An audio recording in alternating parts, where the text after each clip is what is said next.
दोस्तों, पर्वतीय राज्य हिमाचल में ऊंचे पर्वतीय पहाड़ी क्षेत्रों, खासतौर पर जनजातीय जिलों किन्नौर और लाहौल स्पीति में बर्फबारी का दौर शुरू हो गया है। चंबा जिला के भरमौर में भी बर्फबारी का दौर जारी है। बर्फबारी की वजह से इन इलाकों में ठंडक पड़ गई है और समूचा प्रदेश इस समय सर्दी से कांप रहा है। मगर प्रदेश में उपचुनाव की वजह से सियासी पारा चढ़ने लगा है और उपचुनाव के लिए मतदान 30 अक्टूबर को होना है। मतदान से पहले बीते रोज चुनाव प्रचार थम गया। 1 अक्टूबर को निर्वाचन आयोग ने प्रदेश में उपचुनाव की घोषणा की थी। उसके बाद अधिसूचना जारी हुई और 8 अक्टूबर तक नामांकन पत्र दाखिल किए गए। नामांकन पत्रों के दाखिल होने के साथ ही प्रदेश में उपचुनाव के समर की बिसात बिछी और कांग्रेस और भाजपा ने लगातार 19 दिन धुआंधार प्रचार किया। मुख्यमंत्री जयराम ठाकुर ने लगभग 68 चुनावी सभाओं को संबोधित किया। अनुराग ठाकुर ने 10, मुकेश अग्निहोत्री ने करीब 45, कुलदीप राठौर ने भी लगभग 45 ही जनसभाओं को संबोधित किया।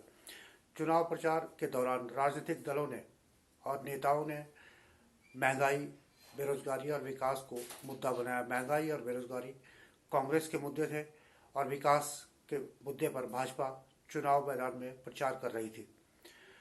जहां तक बात महंगाई की है तो महंगाई के मुद्दे पर भाजपा थोड़ी सी बैकफुट पर आती दिखाई दे रही है और इसकी वजह भाजपा नेताओं के बयान लग रहे हैं। भाजपा के चुनाव प्रबंधन समिति के संयोजक गणेश दत्त ने बीते रोज पत्रकार वार्ता में 2012 के कांग्रेस के विजन डॉक्यूमेंट का हवाला देते हुए कहा कि उस वक्त आनंद शर्मा ने 100 दिनों में महंगाई खत्म करने की बात कही थी, लेकिन महंगाई खत्म नहीं हुई।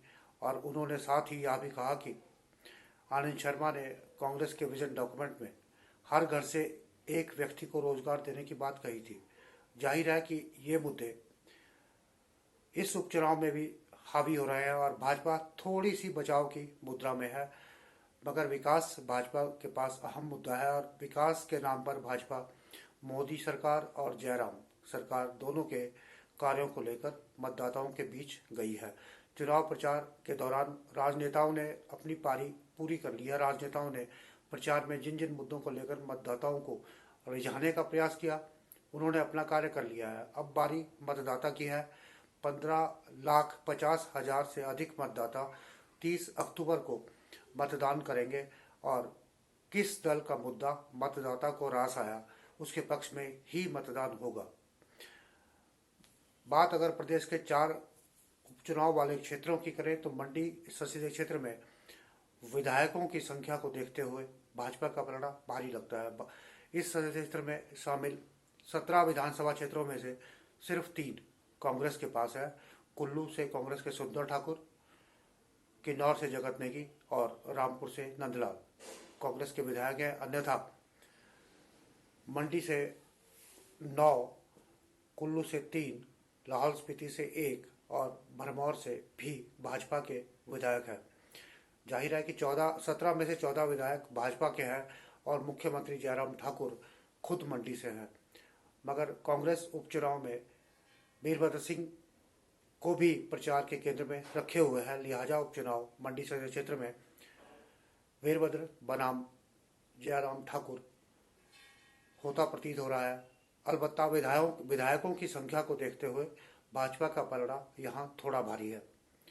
शिमला जिला के जुब्बल कोटखाई विधानसभा क्षेत्र की बात करें तो जुब्बल कोटखाई में भाजपा को बगावत का सामना करना पड़ा है। पूर्व मंत्री नरेंद्र बरागटा के पुत्र को टिकट न मिलने से वह बागी हो गए और उन्होंने उपचुनाव में भाजपा प्रत्याशी नीलम सराय के खिलाफ चुनाव मैदान में नामांकन पत्र दाखिल किया। नामांकन पत्र दाखिल करने के साथ साथ ही भाजपा को उम्मीद थी कि चेतन बरागटा संभवतः अपना नाम वापस ले लेंगे। बाकायदा उन्हें उनके मान मनोबल की कोशिशें भी हुई, मगर बरागटा नहीं माने और अंत तक चुनाव मैदान में डटे हुए हैं। चेतन बरागटा और भाजपा की प्रत्याशी नीलम सराय दोनों कोटखाई से हैं कांग्रेस उम्मीदवार रोहित ठाकुर जुब्बल से हैं। इस विधानसभा क्षेत्र जुब्बल, कोटखाई और नावर 3 हिस्सों में यह बंटा हुआ है और परंपरागत तौर पर जुब्बल, कोटखाई, नावर कांग्रेस का गढ़ रहा है। लिहाजा नीलम सराय और चेतन ब्लाक्टा के चुनाव मैदान में होने का एडवांटेज रोहित ठाकुर के पक्ष में माना जा रहा है। बात अगर फतेहपुर विधानसभा क्षेत्र की करें तो यहाँ भी निर्दलीय डॉक्टर राजन सुशांत ने भाजपा के लिए चुनौती खड़ी की हुई है। डॉक्टर सुशांत कभी भाजपा के कद्दावर नेताओं में थे, लेकिन राजनीतिक हालात ऐसे बदले कि उन्हें पार्टी ने बाहर का रास्ता दिखाया। अब सुशांत निर्दलीय उम्मीदवार के तौर पर चुनाव मैदान में है और उन्होंने मुकाबला फतेहपुर में त्रिकोणीय बनाया हुआ है। सुशांत और बलदेव ठाकुर के मतों का अगर विभाजन अधिक हुआ तो यहाँ कांग्रेस को लाभ की स्थिति में माना जा सकता है। अर्की विधानसभा क्षेत्र में सीधा मुकाबला कांग्रेस के संजय अवस्थी और भाजपा के रतन सिंह पाल के बीच में है। दोनों एक एक चुनाव लड़ चुके हैं और दोनों ही पहले चुनाव में पराजित हुए हैं। इस चुनाव में एंटी इनकम्बेंसी सरकार के खिलाफ है। महंगाई बड़ा मुद्दा है, मगर विकास और सरकार का 1 साल ये भाजपा के पक्ष में जा रहा है। अगर महंगाई और एंटी इनकम्बेंसी मुद्दा हुआ तो अर्की में चुनाव रोचक होने की उम्मीद है, मगर इस चुनाव क्षेत्र में दोनों ही दल भीतरघात की समस्या से जूझ रहे हैं। कांग्रेस के राजेंद्र ठाकुर